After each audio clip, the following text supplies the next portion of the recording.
please call the roll. Mayor Hedrick, Deputy Mayor Depot, Councilor Sheffield, Councilor Norris, and Finance Director Uhas are present. Thank you. New business or referral. The first item is Harbor Management Commission member application, Colleen McQuire. So you have the application from Colleen for Harbor Management. Colleen is here in case you have any questions.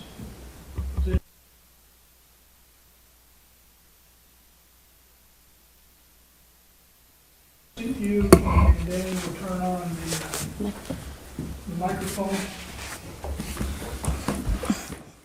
That way, if anybody has any questions, we do have an opening on our Harbor Management Commission, and so she agreed to being on the Harbor Management Commission. Any questions, Deputy Mayor Depot? I mean, I don't really have a question. I think your resume speaks for itself, but I just want to say thank you for volunteering. We function based on volunteers, and we can't function without them. So I really appreciate it. I always tell everyone boards and commissions are where you can start getting involved because the commitment is pretty low. It's usually only once a month, but it still is a commitment, and we really appreciate it. Oh, thank you. I appreciate the opportunity. Okay, anyone else? Okay, I'll take a motion to move this to the mayor and council meeting of April 21st, 2025. So moved. Second. We have a motion and a second. All in favor, say aye. Aye. Aye. Okay, motion carries unanimously. Okay, thank you very much. Thank you, Colleen. Thank you. Thank It's you. quick and painless. Thank you for Very much. volunteering. Thank you very much. Okay, next is Police Department Chief. These next three items are all informing.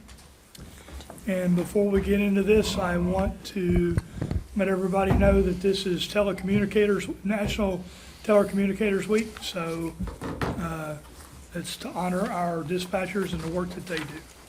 So with that, Chief, I'll let you begin. The first one is turn restriction signs.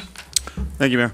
So the mayor had me go out and take a look at the turn restriction signs. There are no left turns on the west side of Mitchell. So everything that's coming from the river up to Mitchell in the area of Electric Boat, there's several signs there that say no left. They're between the hours of 3 and 6. The signs are faded and definitely need to be replaced at this point if we decide to keep them.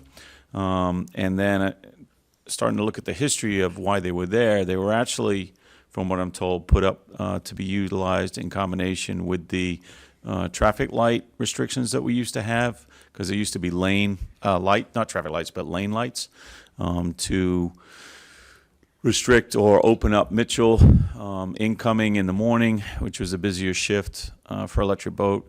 There used to be 2 green arrows that would allow the southbound traffic to flow, and one red arrow going, one green arrow going northbound, and then they would flip that at the afternoon change of shift. And that's why the 3 o'clock is there for the no left, because they didn't want the outgoing flow, whoever decided to put it in, didn't want the outgoing flow to be interrupted by cars trying to cut across Mitchell and then trying to get into the 2 lanes that were leaving the city. Since those lane lights have been removed, I'm not sure what application now those signs have, other than restricting the turn at 3 to 6. As far as monitoring for them for us, or enforcement, the only way we could do that would be to physically have units sitting down there between those hours. Obviously, we're a little understaffed right now, so that's not practical at this time. And that's just my take on the left turn hours. So as a result of that, and result of the reports, I am looking to remove those signs. So I just want to let the council know that. Okay? Deputy Mayor Depot. I think it was just the last meeting where we talked about this. I think it makes sense, obviously, and with all of the tracking that we do with accidents and all of that, we're going to see if there's a reason to put a sign up in this area again anyways, if it should be at a different time. So I'm in favor of removing them because I think it adds confusion, Right. like we said last time. So Okay. thank you for looking into that. Yep. Any other questions or comments? Okay, moving on, 4th Street parking update. So again, Mayor, as the LTA, the Local Traffic Authority, asks us to go and collect data from time to time on roadways when he gets a request to or review to look at a certain roadway. We did that. We looked at 4th Street for a week. So I'm just here to report on the findings. The findings for us were that we monitored that during the commuter times because that would be the busiest time. Again, electric boat being our #1 commuter and day shift being the busiest shift.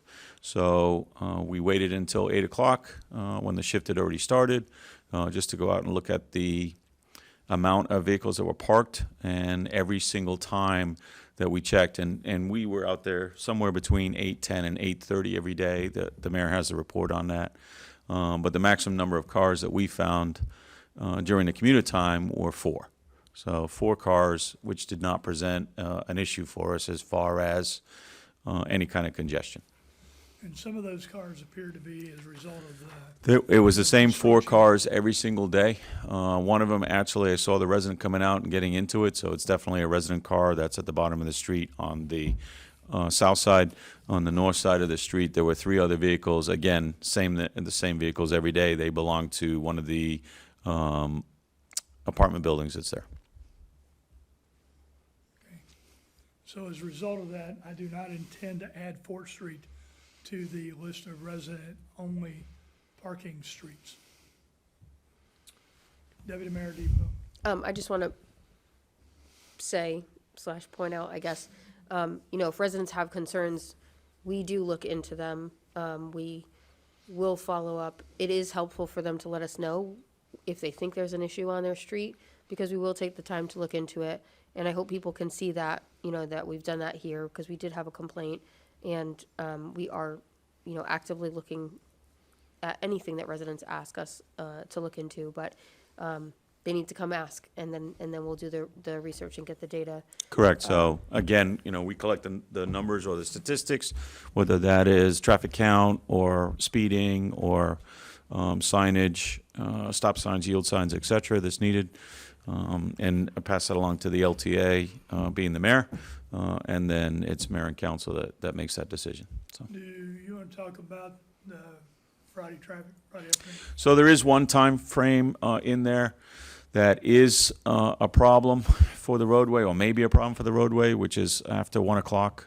It's between 1 and 1:45. We did go out for 3 weeks in a row because we did have the complaint.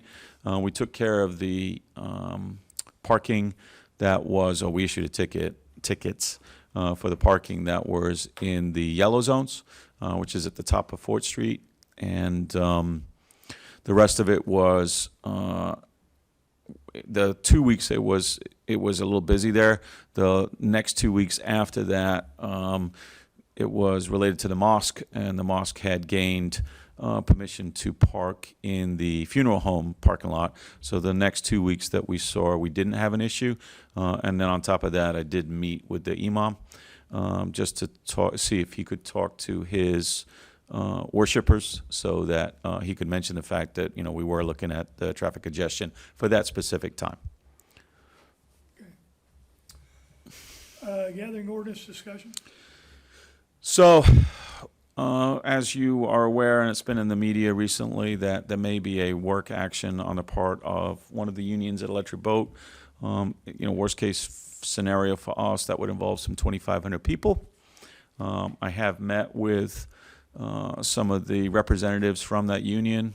They actually came in and were telling us about some of the activity that was ongoing, and that caused me to start to look for what the city's public gathering or mass gathering ordinance was, and I was a little surprised to find there isn't one.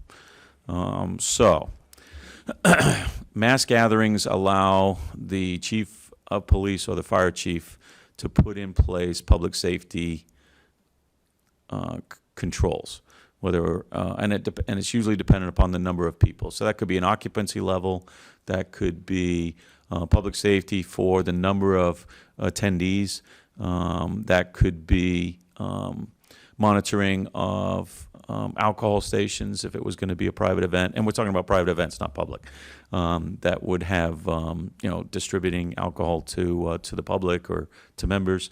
But also it allows things like, do you have enough running water? Do you have solid waste removal? Do you have bathroom facilities, sanitation facilities? So we also have the right to set those as well under a public gathering. At the end of the day, it's all about making sure that the attendees are safe. And some of the things that we may ask, the organizers may not have thought of. So we do sit down and have a discussion. First of all, we'll talk about how many resources they need, whether it's myself, the fire truck, or fire department, or EMS with an ambulance, first aid station, etc. So there isn't any. So I've gone out and started gathering them for mass gatherings. There's going to be a permit fee, and then of course the associated cost for having it, for having any gathering. That would be on the responsibility of the organizers, so long as when the ordinance comes through, that you approve it. But that's what the intent would be. Obviously, we can discuss the language or specific language that that you're okay with once I present you with something that's a narrative in writing. So. And then that way, the services that are provided by the city, the cost for that will not be borne by the taxpayer. Correct. So with this current action, if it does require our resources, and for whatever length of time that's going to be, we are going to pay for that. Okay, and again, this is informing. Once we get something in writing, then we'll be approaching the council at another committee of the whole, and then we'll review it and go through that, and that's that. Any questions or comments on the ordinance? Okay, that's it. Thank you. Thank you, Chief. Okay, we're gonna move on to budget presentations. These are informing. We'll start with my budget, which starts on page 11.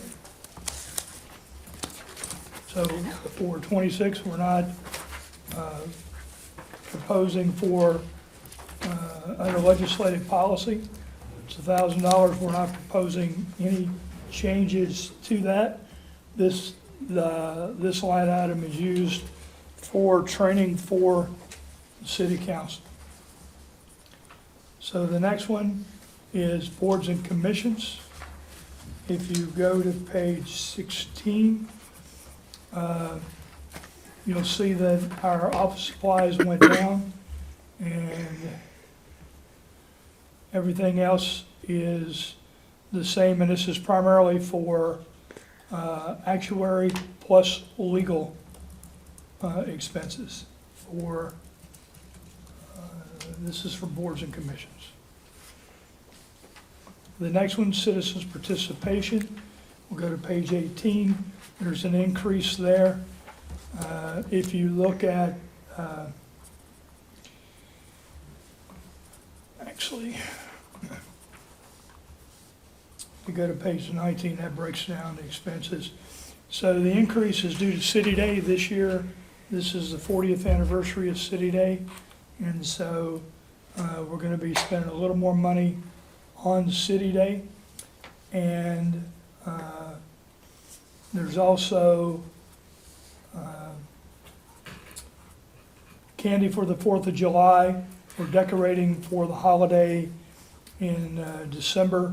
We're going to get some white lights that we're going to put out. And like I said, we're expanding City Day. So that's where those increases are. And moving on to administration. On page 22, we have salaries that have increased. We've increased them by 3%. And then down under elections, we have increased that for the upcoming election, and we also have money in there in the event that there's a primary. And then under our contractual services, that has gone up.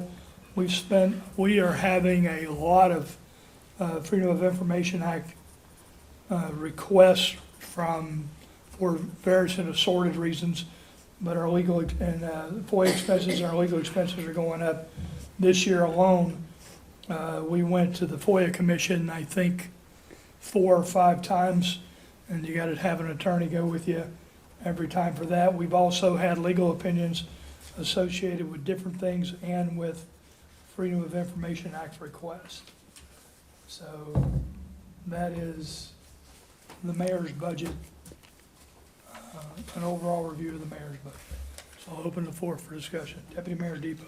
For FOIA requests, when someone puts in a FOIA request, do they have to pay per page when we produce documents? They do, right? Yeah. So they have to, were you gonna? Okay, so the answer is yes, 50 cents a page. If they want to bring a camera, let's say there's a lot of things they want to take a picture of, we charge $20 for them to bring their camera in. We also have a cost, you remember the cost for the USB drive? USB? It's either 15 or 20. Okay, So we do, none of those like regular things are what's costing us money under FOIA. It's all the ones that goes to court and all of those things. it's either the ones that go to court or the ones that we have to get the attorneys involved. So when, so let me break it down to a couple of different things. There's been a lot of properties that are either being sold or like apartment complexes and things like that. So you'll have 4 or 5 different agencies asking for all the records associated with building and zoning and the violations and with fire violations and police violations and all this. And it's a lot of paperwork and it takes a lot of time. Now, none of that you can charge, but that's staff time. And then if there are things that we need to reach out to the attorney on to get some clarification, then that's where those attorney hours are. Thank you. Any other questions or comments? Okay, Mayor? Councilor Piazza? Thank you, Mayor. You said we were, the budget was increasing for City Day. Was it specifically for just a year thing, or is there a reason why we have to increase the budget for the City Day? Well, this is our 40th anniversary of City Day, so we are looking to move, we're gonna move the location of City Day down to this end. And we're gonna have more events and more things. Now, we also have the different departments that are gonna be sponsoring different events. But as far as food and other things like that, there are some increased costs that are coming out of our office. Okay, so So that would be for this year. I don't see that happening again next year. okay, so it's like extra events is a cost to the city, you're Correct. saying? For personnel or just equipment or? Well, it's, for example, if you have a petting zoo, there's a cost to bringing a petting zoo in. Okay, all right, thank you. Any other questions or comments? Okay, thank you. We will move on. Human Resources, that starts on page 25, Linda.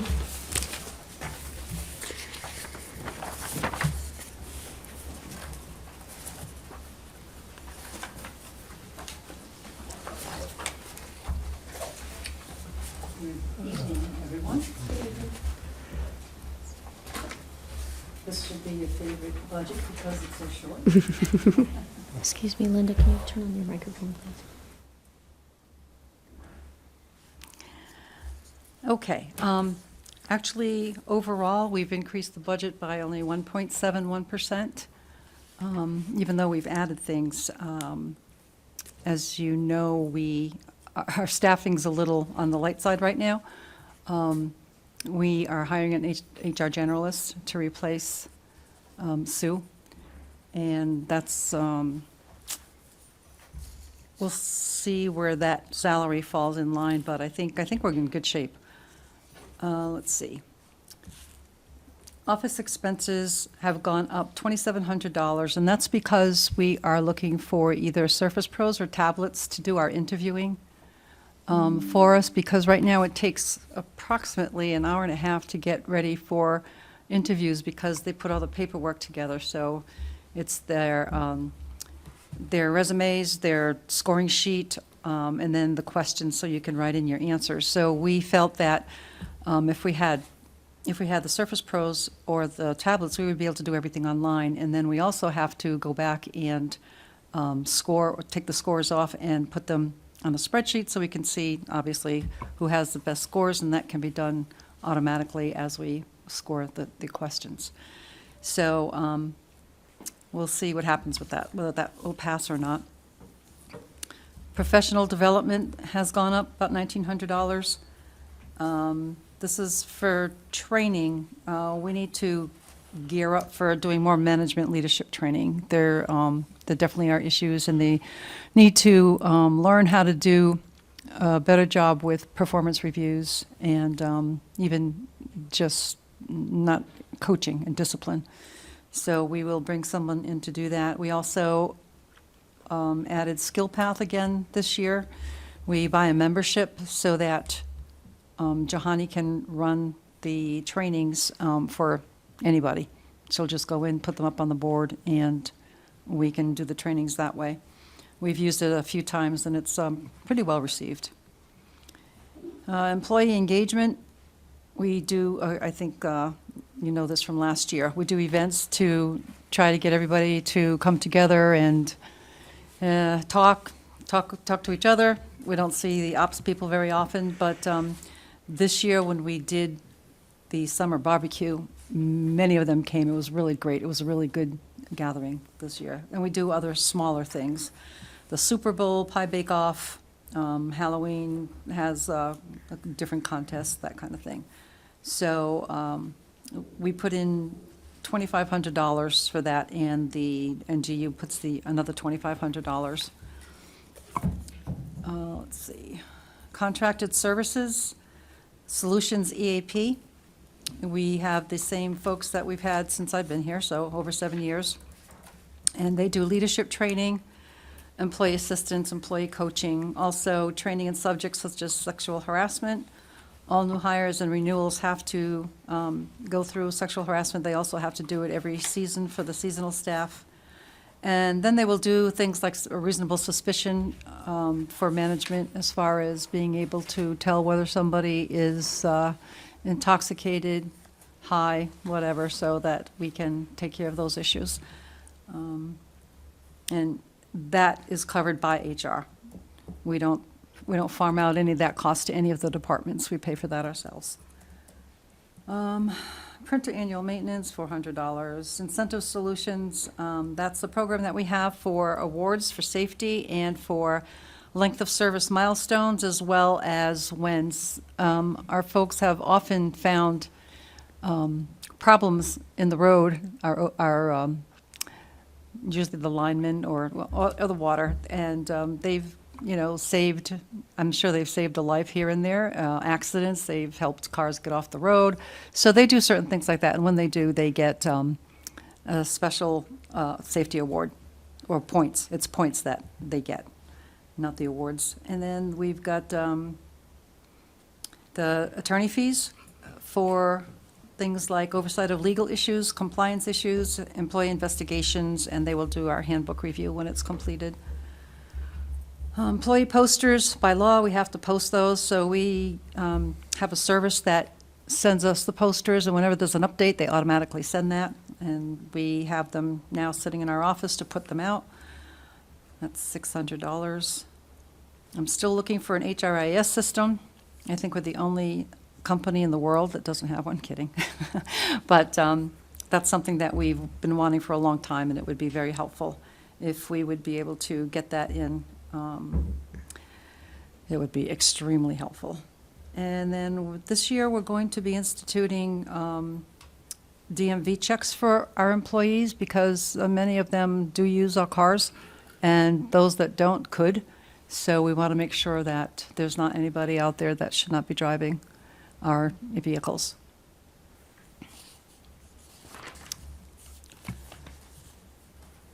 Okay, And the rest is just the personnel and operating expenses, so, any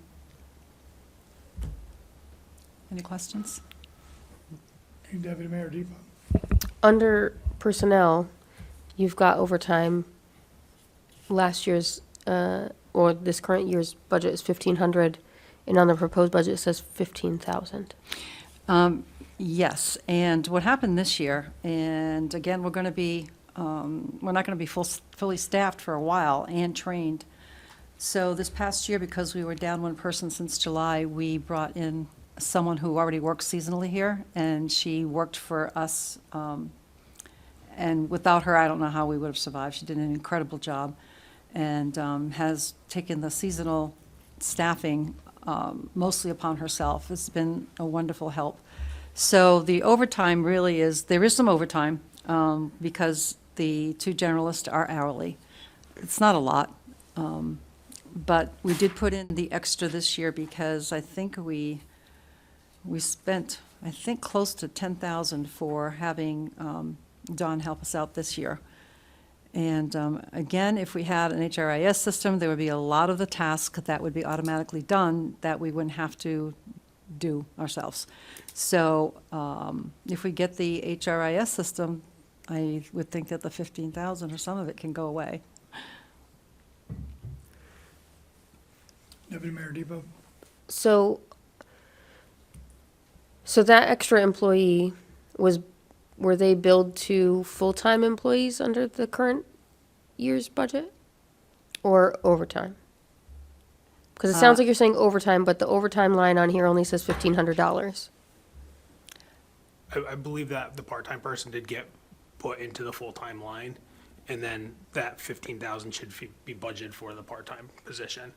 We can go back and look at that, but I think the code got put in as coded to the full-time and not the part-time, which is why it didn't break out. Okay. Okay, so the 1,500 under overtime is correct. So the proposed budget had 15,000 of part-time and 0 of overtime in the proposed, but if there was a piece out, it should be overtime. You can, Okay, we can talk yeah, about it was, that. in the proposed, it was 0 for overtime. Because I changed it to part-time, yeah. Okay. Because Dawn really is part-time, Oh, yeah. so it's just, it's not in the right line. The amount's correct, but the line's wrong, it's the wrong line. Okay. And then how did we come up with the estimated for the end of this fiscal year? Because, and I think we've had this before, it is unusual that the numbers are all exactly the same as the numbers of the budget. So usually there's a line or two that was a little over or a line or two that's a little under. And on this budget, they're all the exact same number, which to me generally indicates that it's not an actual prediction of what our actuals are. It's kind of just, we're going to assume that we're going to use the whole budget, but it's not actually an estimate of where we are. So when we did, Truly. when we did the budget, remember, it was presented, we were gonna take it at what we had then and then normalize it to an annual number. Because one of the things I said is don't use the same numbers, the exact same numbers.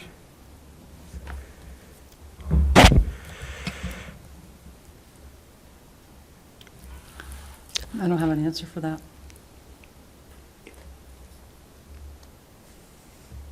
There was no actuals provided when the budget book was put together, Okay. or estimates rather.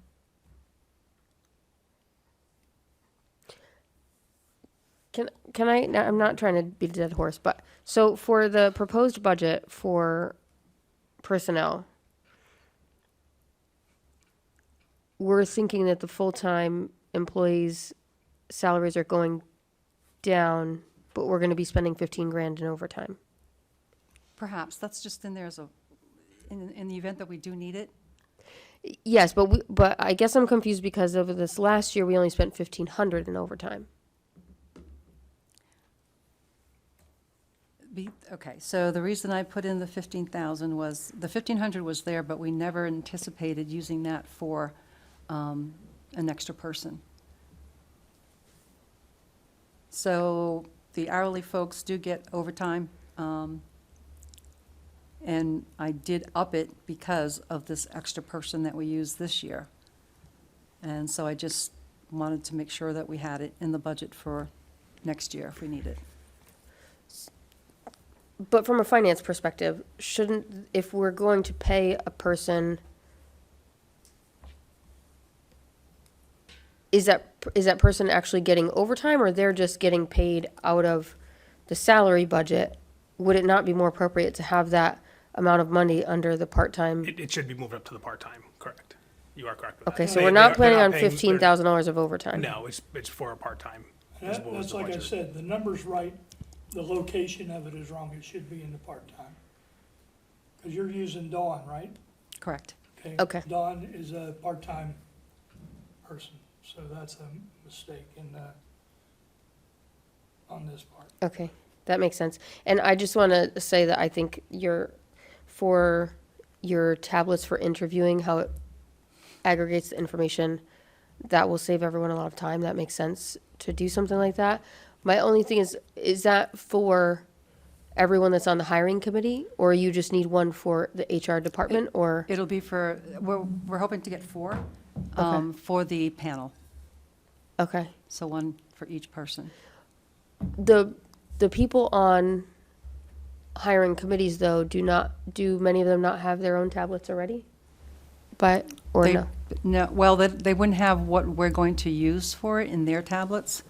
So these tablets or Surface Pros, whatever we use, it's going to be set up just for interviewing. And so everything is going to be put on each one, and they'll have, they're all going to be working on the same thing. I don't think, we talked about it with Sue Blanchett. She didn't think it was a good idea to have them use their personal laptops. Not everybody has a laptop either, so to answer your question, not everybody has tablets, no. Yeah, it sounds like a great idea. It'd definitely be easier and easier for your department in the end to get all that information and put it together. So I do think that's a good thing to add to your department for this year. Especially, we already have such trouble hiring. It'll It's really make one part of horrendous. it a little bit easier. Yep, So I do like that idea. Thank you. you're welcome. Counselor Sheffield? Just as a follow-up on the overtime, now, the part-time person that you now currently have, we couldn't put that in the part-time budget at all, or that was an oversight to where, that's where it should have been instead of the full-time? Okay. So the number's right, the location The and the budget locate, is wrong. okay. Correct. Counselor Norris? So, realizing that, will we get a new updated sheet, or does it remain the way it is? I will get an updated sheet for you. Okay. All right, so that's one. The second thing, so talk me through the tablets.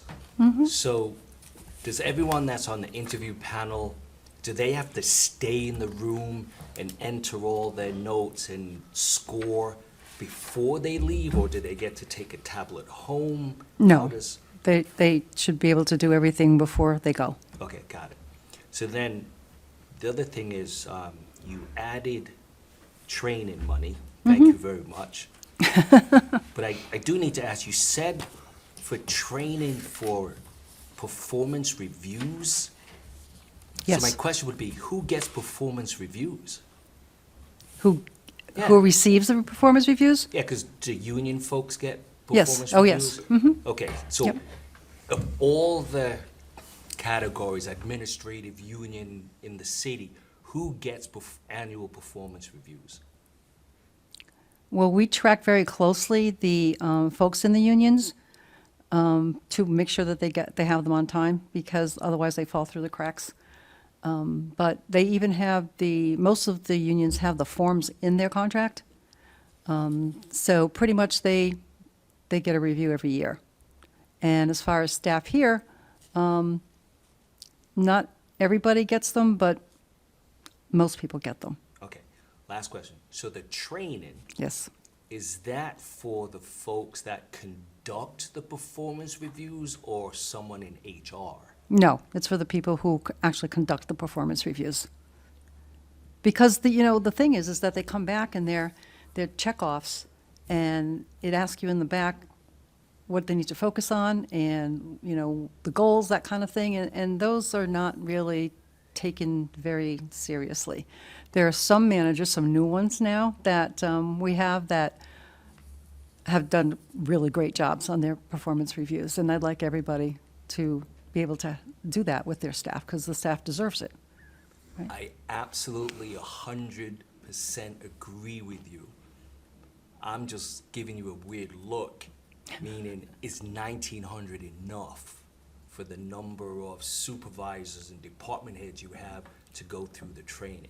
I just don't want you to shortchange yourself. I see, yes. So Okay, so how much more do you want me to put in? No. I was just throwing it out there. But there's some, but if I can also make a comment. So I will tell you what my personal feeling is when we get inaccurate end-of-year estimates, is then, as a council member, I can't make logical suggestions. So for example, your full-time line, I don't know, so it matches what the budget was. But if that, and I don't know if this is true, but if I was to see the real estimate number was 20,000 less, I would say maybe you should consider looking at purchasing the tablets this fiscal year so we can save money in fiscal year 26. And that's the problem, I hope not with all the departments, that when we don't see those real estimated numbers, we really can't get a real picture of the budget and what we're looking at. Because I think if the estimates were real, and I know I'm repeating myself, so I apologize, there's probably some of those one-time items in fiscal year 26 that we could take care of this year. And that's just a comment. But I think your budget is well done. I would suggest looking back at the training number, if that needs to be tweaked at all, and then we take it from there. So thank you. Okay, but I have professional development at 39, let me see, 5825 for this year, right? Yep. Okay, all right. Okay, any other questions or comments on human resources? Okay, thank you, Linda. Thank you. And the last one for tonight is finance. It starts on page 30. But the actual, we'll go to page 32. So for the finance budget, we're proposing a 2.38% increase. The main increase in this budget is in the personnel services. So you see that the wages are up. The wages are non-union 3%, which is across the board. And then the union does have a 2.5% increase, but there are positions that are stepping up. So that you'll see that some of them are a little bit more, as the finance assistant is a 4.72 and the senior accountant is a 5.09. So that's why that's now the 2.5, because there are steps within the union for that. We go through, the overtime's the same, with the new contract, they did add longevity in there. So there's a small amount budgeted for longevity in the current year that we did not have in the prior year. For benefits, and you'll see this across the board unless there was true-ups, the OPEB and the medical stayed the same as prior. The OPEB, we've been consistent with 2,620 per person, and being mandatory, like we're funding that, so we keep funding our OPEB trust fund, and we don't stop funding that to balance the budget. The medical insurance, we've left the same as previous year, and that was due to the status of our medical insurance fund. I felt that we were in a good enough position where we could leave that flat for the current year. Again, you'll see that across the board. Life insurance is up the 5%, same with pension and the workers' comp, unless again we needed a true up. So that's kind of the overview of all the benefits for all the departments on that. We get down into the office supplies and advertising. Remaining that at the 22,000. The biggest thing there is mailing, the corporate mailer, when all of our AP checks weekly, that went up from 25 we had it or from 24 is around 7,000, and the estimate right now is about 9,500. And that's, like I said, is just the mailing of the AP and all the mailings that go out of the finance department. So we're proposing for 10 for that, just on the increase. Leases are around, budget around 45, a slight increase there. The Greatland, which is for the 1095 reporting, the health insurance, we are a program to do that internally, that's roughly around 2,000. And then just general office supplies, the AP checks, the envelopes, and everything that goes with the office, around 5,500 is budgeted for that, bringing the total budget to the 22,000. Professional development, you see that it was down, it's estimated to be down. We still have some openings. So I wanted to keep the professional development at the 5,000 with some new hires coming in, send for training, and potentially sending 1 or maybe 2 people out to the Springbrook Conference, which is our accounting software program. Utility and safety incentive, that's left remaining at the 2,000 again, that's for the, cell phones and the safety incentive stuff from HR. Contractual services, I left again the same at the 77,000. The main pieces of the contractual services, legal fees, which I've estimated for around 6,000 for this budget, audit 35,000, and then the tax collections that the town of Groton does for us, which are around 36,000. So that makes up the 77,000 there. So the biggest one there is the tax collections that we pay the town to collect our taxes. And then the last one is just the general insurance, and that was, again, a 5% increase there. Okay. Questions, comments? Counselor Sheffield? For the purchasing agent amount, is that something that's you put in each year and we may not use it at all? And So the plan is to use it. We've put that position out a couple of times. We've actually had a couple of conditional offers, and for a couple of different reasons, it did not work out. So that is actually, we're interviewing for that again in the next couple of weeks. We have another round of interviews. So hopefully that position will be filled. And the same you'll see with the senior accountant position, that was just recently filled.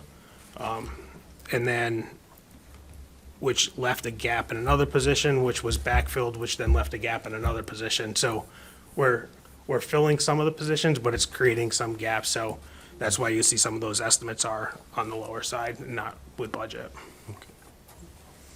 But the purchasing agent, we do want. So, any other questions or comments on finance?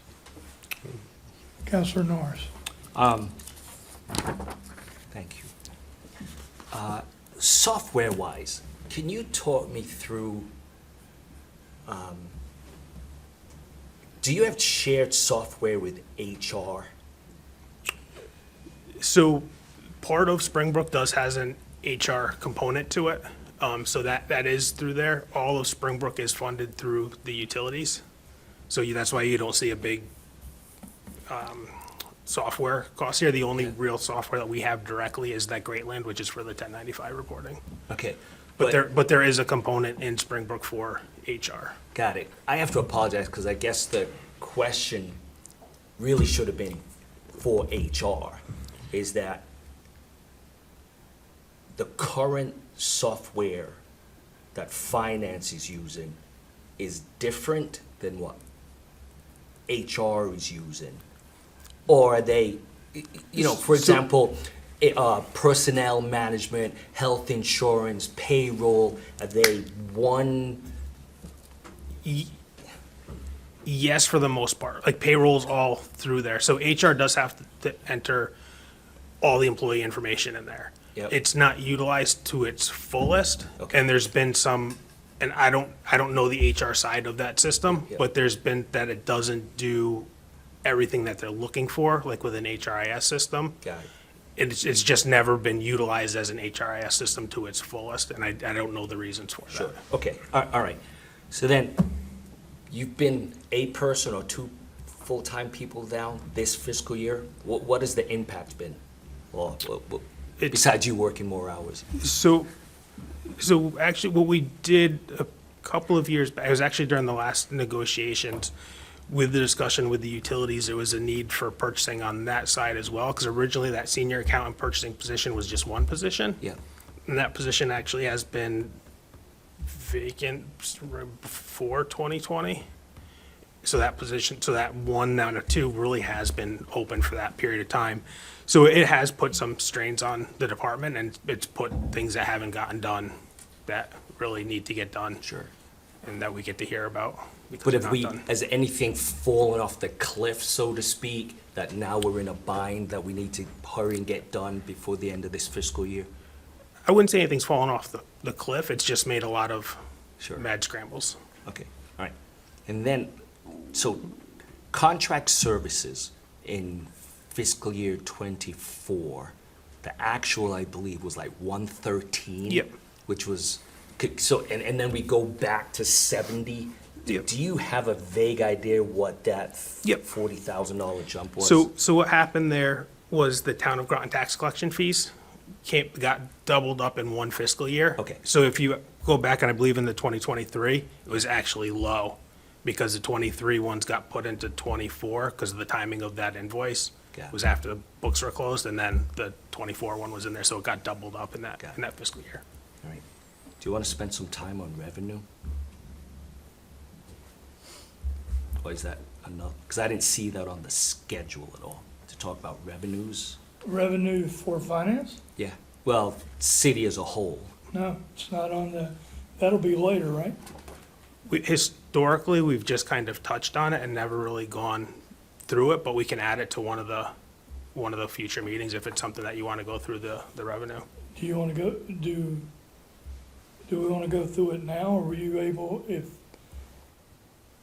I mean, we didn't know you were gonna ask for it, so I don't want to put Ron on So we the can do a spot. couple, we can do a couple of things, if you don't mind me speaking here, Mayor.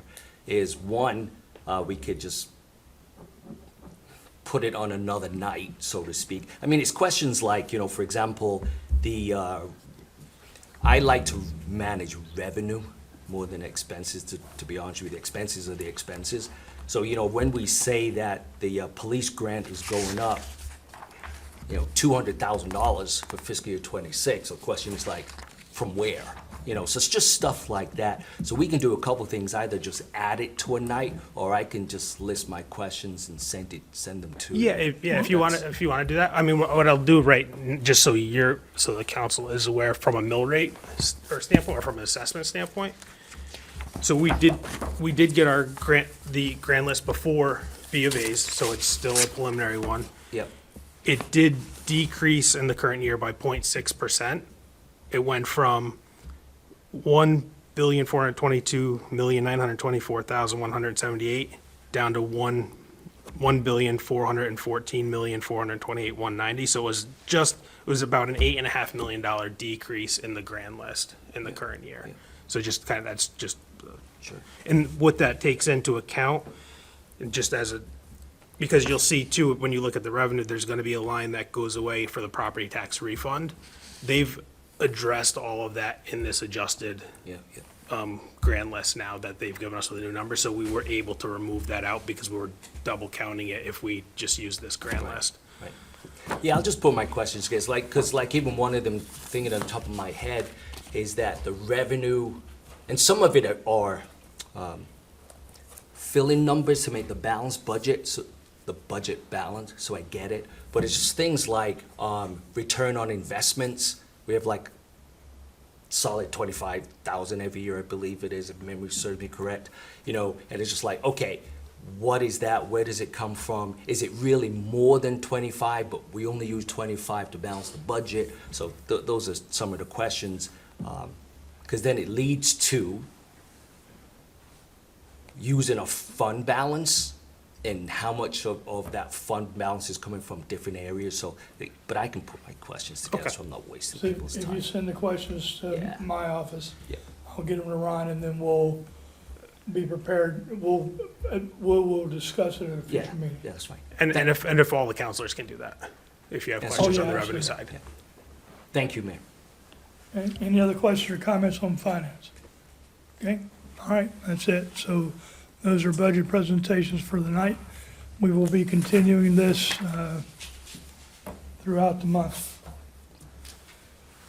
Okay, Finance Department tax, the tax rebate. Time, this is yours.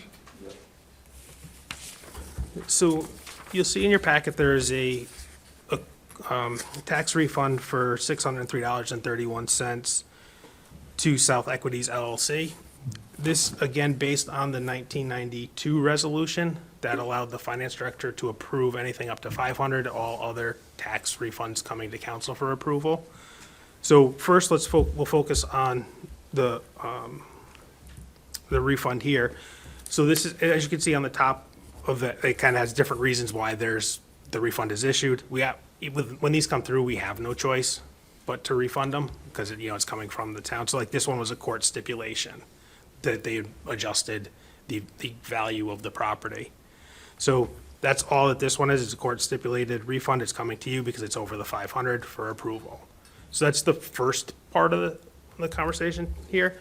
Then my next question is just because of the tax amounts now are higher than 1992, would there be, and again, just looking for consensus, is nothing that we're doing tonight, would the council be okay with the finance approving all tax refunds, knowing that we have to pay them with a notification to council over a certain dollar amount, just so council is aware of these, big, larger refunds over X amount, whatever that is? Or if we could maybe at a minimum, just up the 500 to something higher, or if there's a consensus to not change, we won't. It was just throwing it out there. Danny and I have had this discussion, just recently, there's been a lot more coming through, and we're just making people wait to get their money because of the timing. So again, just a thought and looking for consensus and no direction forward for that. Okay, Counselor Norris? Is that an administrative change to just do that? We would end up putting a new resolution together. Okay, then that's all it would take is council to approve the resolution. Yeah. I absolutely agree with you. We could probably rescind that resolution and come up with a new resolution.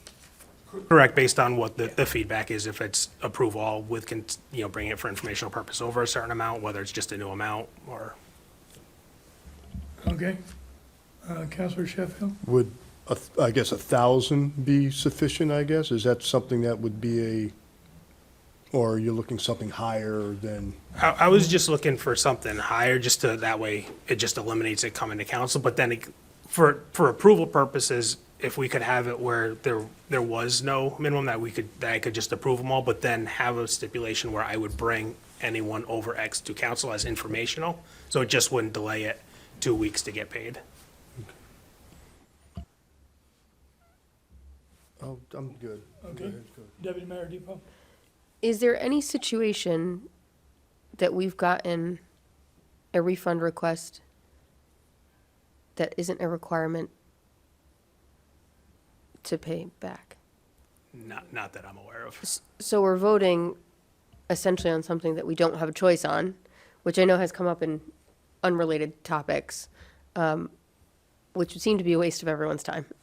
So I'm all for just a notification. I think even like a bi-monthly report, or I don't know what frequency would make sense, because if you're only getting one every once in a while, or if you're getting several a month or whatever, but I think just a notification is sufficient. That way, if 1 month all of a sudden there's like $1 billion or something, like something outrageous, obviously it'll call our attention to it, but it does seem to be a waste of our time because we do just have to approve them. Right, for the expression, a lot, I mean, we do get quite a few of them through the year, and they're like $3, $10, $20, because it's somebody who returned their plates and their motor vehicle, and because of obviously our mill rate lower than the towns, that a lot of them are really small amounts, but then you get these ones that are court stipulated, or when we have the rental car company that moves the cars around, those ones get bigger. So Ron, do you think it would be best if internally we brought a resolution to the council to bring it to a future committee of the whole for discussion, basically with the language that we've just discussed, and then that we would brief, that you would brief them? Yeah, like I said, I was just looking more for consensus in order to bring something to the council that.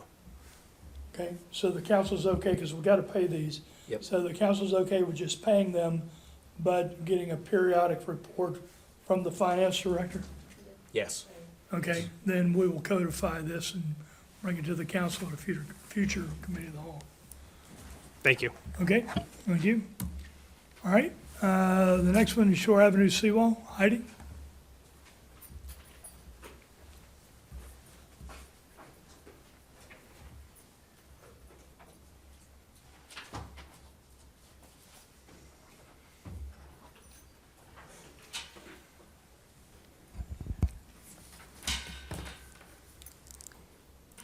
Good evening.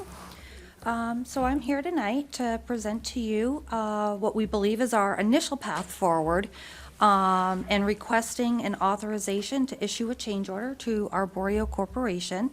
The resolution that you have in front of you is for a cost not to exceed $3,278,206.80. That resolution does include a 10% contingency. I kind of want to walk through sort of the thought process. I do not have a proposal, an official proposal from Arborio Corporation to present to the council this evening, but I do want to talk through how we got to this number while we're still working through and negotiating with the contractor for a final proposal. So based on discussions that we had with the contractor, we believe that we had enough information to determine the estimated cost.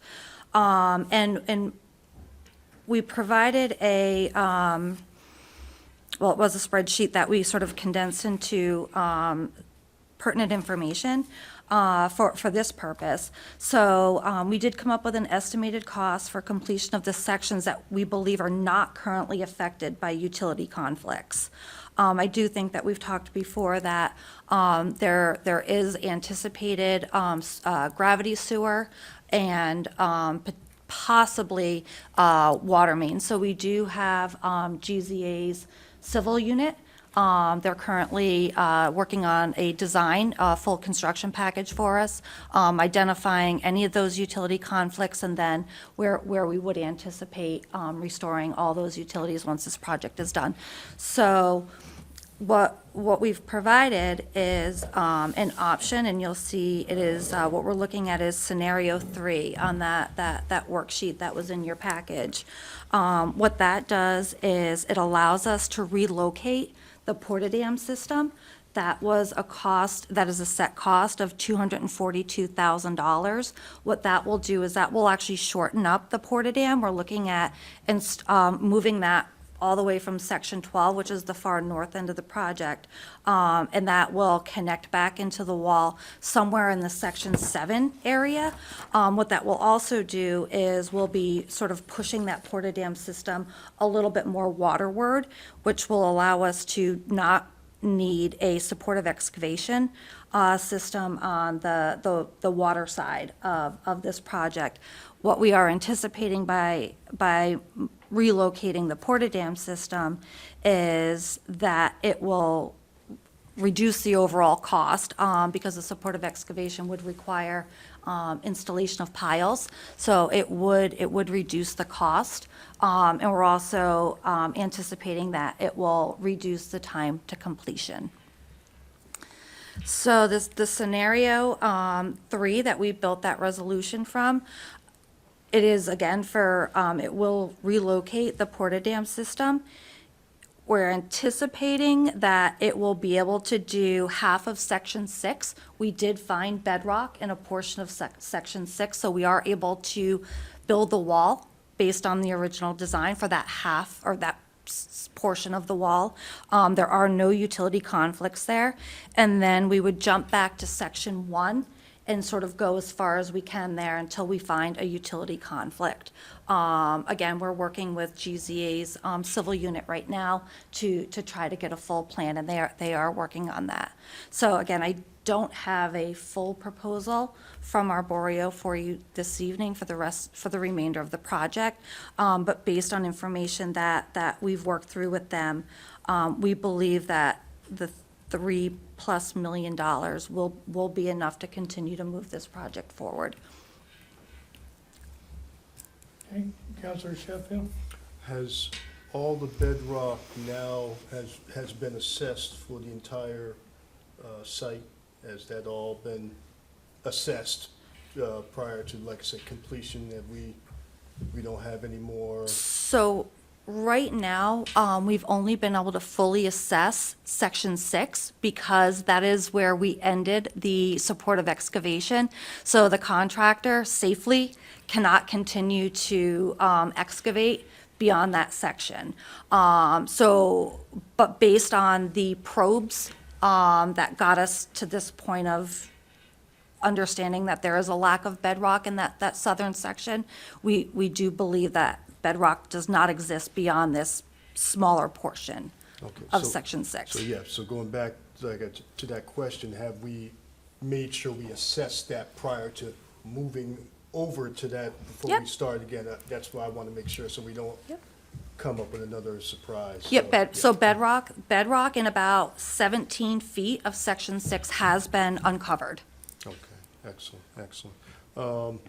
And like I said, I guess to Ron, I guess the funding part, I saw that from capital funds. Now, where does that leave us after that, those funds are used? How are we, as far as our balance left over, if Yep. more work So- has to be done? So right now, we're still exploring all the funding options right now.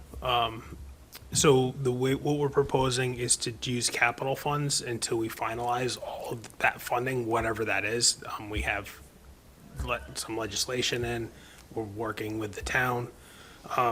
So from, as of today, and these are just kind of approximate numbers that we just kind of ran off so you would have an idea. For unreserved cash, there's just under 4.5 million in the capital. Again, a lot of this has been earmarked for, putting money away for fire trucks over the years and stuff like that. So it's not like it's just sitting there, but we can use it. It's money that's sitting there. We submitted and requested from the state today just under 2.4 million of the 2.7 million. So that ball is rolling to replenish those funds that have already been spent. And also I've reached out to the town and have a call in with them as far as getting the ARPA money, the 1.4 million back to replenish that in. So that would bring our cash in the capital to roughly 8.3 million that we can use. And then in theory, down the road, once we get this funding source all figured out, we'll go back into the capital and be reallocated back to those other projects that they were originally put in for, like the fire truck and all those things. And go ahead, please. Yeah, so the town has not utilized 1.4 million of their ARPA money still? They still have? It's been earmarked for us, Okay, and it's just a matter of, I'm just waiting to find out what documentation they want or need in order to get that released. okay. Okay. So I've had some discussions with Town Manager Burt, but until I get a final cost scope schedule, I'm not going to go to him and say, here's how much we think we need, because we don't know yet. The other thing is, this week, we are having a meeting with Senator Summers and the governor's chief of staff to talk about funding from the state and to talk about the potential impacts if we don't have the funding and we're unable to complete the seawall. We are going to complete the seawall. We have asked for, originally I asked for $9.5 million based on a rough number that we had. Senator Summers has a bond in, has a bill in for $9.7 million. And I talked to her and we talked about the potential impact, the environmental impact if we do not complete this project, or if something happens and the road collapses under its own weight, which is a concern that we have. And that's, she was able to get us a meeting with the governor's chief of staff. We have that later this week. And then once we're done, then I will be able to report out later.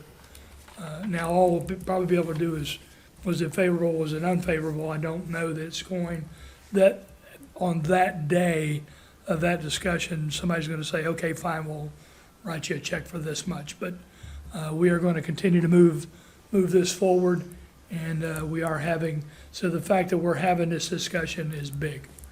So, just want to let council know that. Councilor Norris. So, thank you.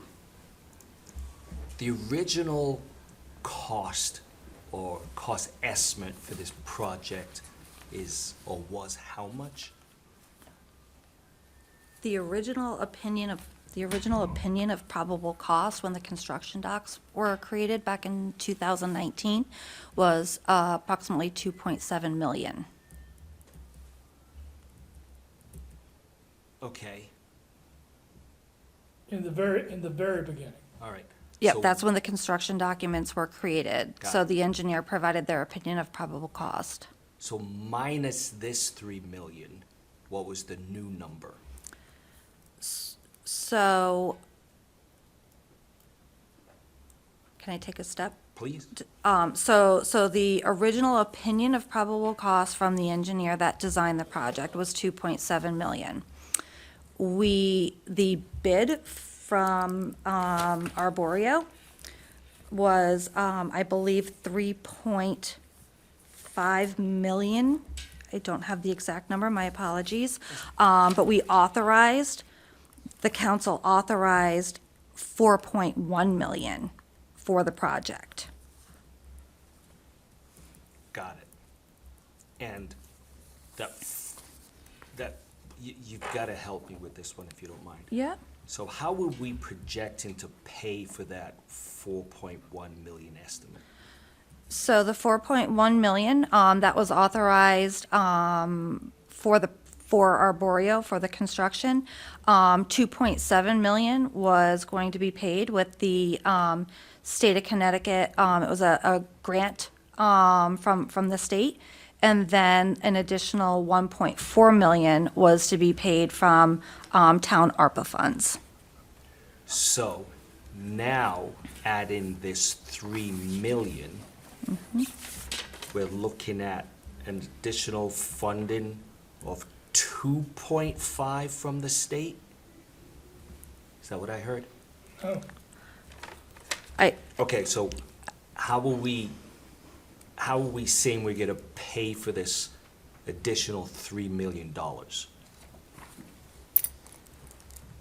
So right now, for the origin, we don't have an actual set-in-stone funding method. We're looking at that. What we're proposing is to use funds that we have sitting in capital until we, in turn, finally come to a finalization as to where that funding stream is, and then this will be reimbursed back into the capital plan. So that the 2.4 from the state, that was a portion of that 2.7 grant, because one of the requirements of the state in order to get the full reimbursement is they want the signage up and when the project is complete. So we just went through our applications and got it to one of the final application that got us below that 2.7, so it's a partial payment. And then once the project is complete, we'll go for that, we'll request the additional 300,000. Got it. This is a must-do, I'm just trying to clarify it in my own head. So the original 4.1 between the Town American Rescue Fund and the state, done, all right? So now we're looking at increasing or requesting $3 million. We're looking at authorizing the city unassigned capital project funds to, but then there's also conversations, and correct me if I'm wrong here, with the state for additional money to offset that 3 million. Here's my question. So I think you said in the CIP right now is about 4.5, but that 4.5 really isn't unassigned, because a lot of it is like all departments have been putting in there for trucks and vehicles for the next 5 years. Correct, it's, a portion of it is, and or roughly 3.5 of that is, and then when I said the unreserved, because there are pieces where there's deferred grants in Yep. there and other pieces, when we budgeted back In 2020, there was 2 million of undesignated that was put in. 2022 had 1 million, and 2023 had 500,000. Those are truly undesignated. We Okay. used a little bit of those, but we did put those aside when we weren't sure with the building permits and all of that. It was kind of a way to balance the general fund where if Right. it was a fail-safe if the permitting didn't come through. All right, so, just for devil's sake, the state comes back and says, there's no way you're getting 2.5, but they will, but let's say they, all right. And they say, you gotta fork out 1 million on your own, or 1.2. Do we have 1.2 million in our undesignated, unassigned capital that would not affect future purchasing of capital projects that other departments have funded for the next 3 or so years? Correct. It won't affect any of those per se with the pieces that we've put in. Okay. For the undesignated, that 3.5, it's down, it's probably more like 3.2 now because we Yep. did use some of it. Again, it would obviously would be another project that in the future wouldn't get done, but as far as it would not interfere with what's been put in from the fire department. But the proposal would be if we needed to, until we get the funding, to kind of use that and then in theory replace it down the road. Got one last question, and this is like throwing gasoline on the fire here. So,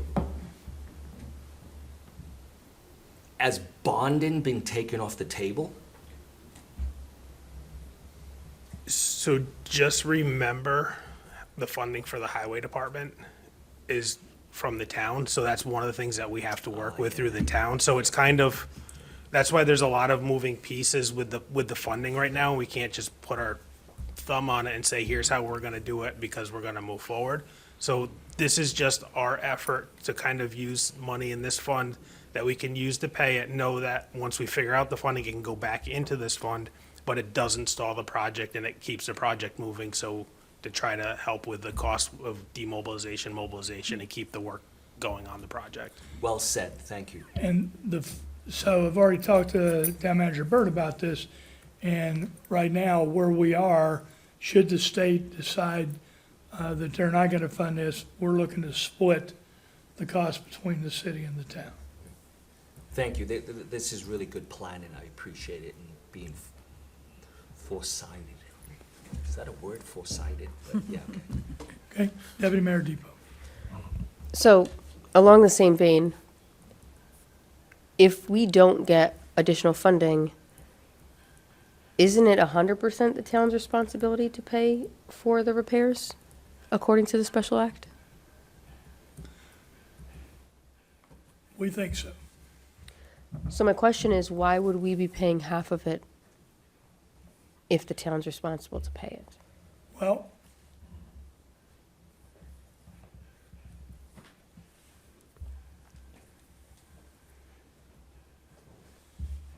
so, I've had some discussions with the town manager, and one of the things they've looked at is, you know, the special act talks about annually we'll get together. So this is a special project. It's not the annual funding of the roads and highways. And so there is that discussion. I believe that the town should be paying, but because of what it is and the impact on the town with the other stuff, I've said that we could help with that. So it's a discussion we can have down the road. Okay, I think, it'd be just like any road in the town, if they had the same project and this happened, it would still come out of their highway budget. It Right. wouldn't come out of a different budget because it's a Correct. problematic project. So, to me, wouldn't make sense to, our residents pay into town taxes already. That's where this money is coming from. It still comes from city residents out of the town portion. And I know, they have obviously a much bigger budget than we do and probably a larger bonding capacity. And if that was the solution, was to bond for the money, then in my mind, that responsibility should also fall on the town, not on us, because it would be harder for us to add that to our bonding than for them. Okay, So I would be reluctant for us to carry that burden when it doesn't make sense to me that that would fall on our taxes to pay. okay, Counselor Piazza. Just wanted to do, not a response, but a reflection off of what Deputy Mayor Depot said. Thank you for bringing that up. I think it's an excellent point. My question is, well, I have a couple questions. So, the scenario number 3, bringing it, you said, more waterway, correct? Forward toward water? No, so what that Did I does hit is that that moves the porta-dam system further into the water. Right. Which gives us more room to do safe excavation without needing additional supports. Okay, so I understood that. So, and then, Mayor Hedrick, you had stated that there was a concern, I'm not sure what percentage this is, but of the road collapsing. If that's so, and we're still moving on in this project, what's the risk of the road collapsing, and then where are we with that if we're continuing on with the project, but we still have risk of the road collapsing? Or are we having possibility of the road collapsing due to the excavation, or No, how did this if we even do come up? not do this project Okay, and do not finish the seawall, you can go down and there's sections of the seawall still on the southern end where the current seawall does not touch the sand. It's been undermined by erosion through tidal effects.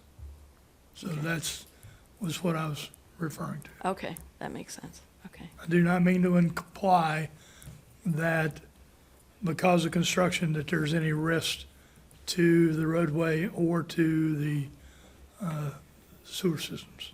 Basically, like, somebody has a cavity, and if we don't take care of it, it's just gonna get worse, and the tooth will rot away, basically.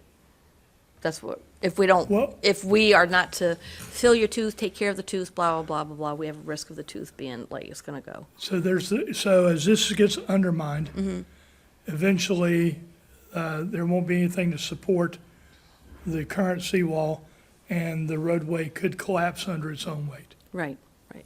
So the importance, so the result is, we need to move on the project. Correct. All right, thank you.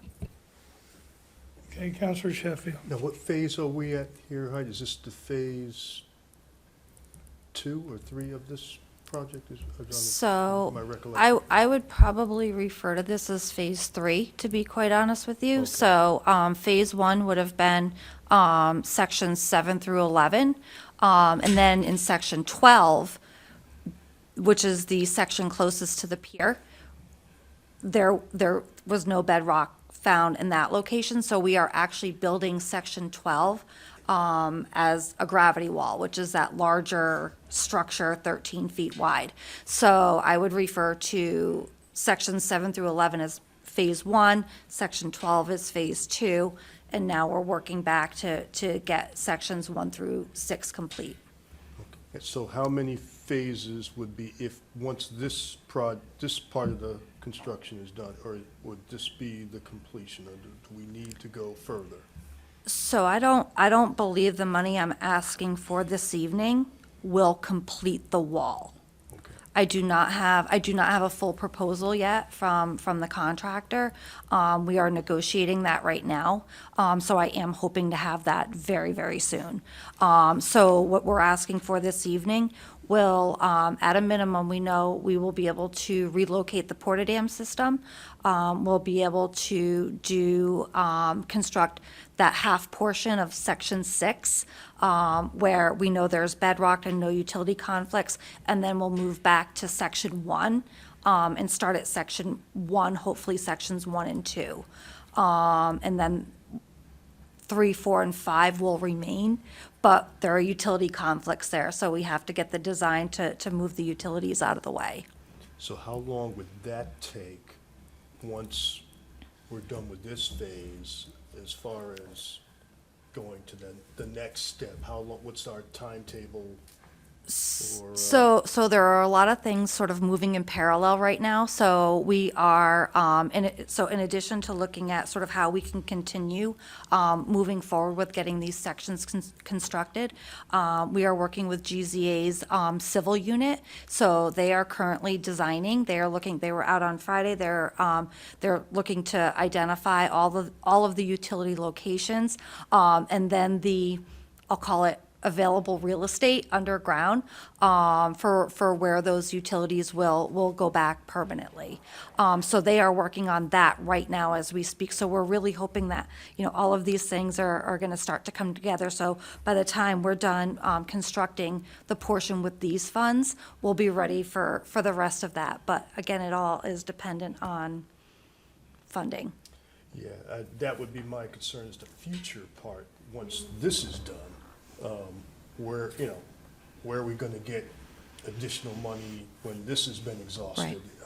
Right. And if we don't get state money, which probably is gonna come through federal funding, and, with things being frozen in that avenue at the present time, Right. I'm hoping, we find something soon.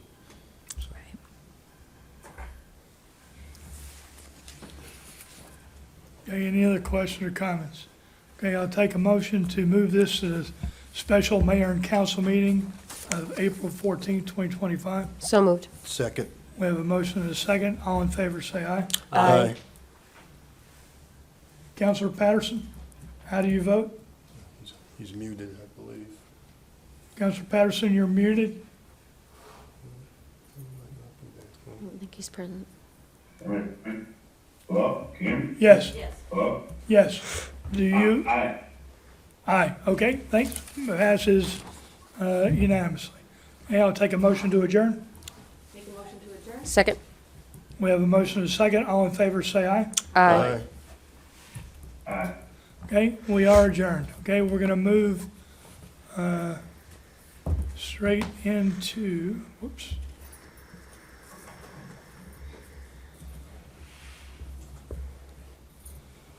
I'm going to move straight into mayor and council. Let me find that.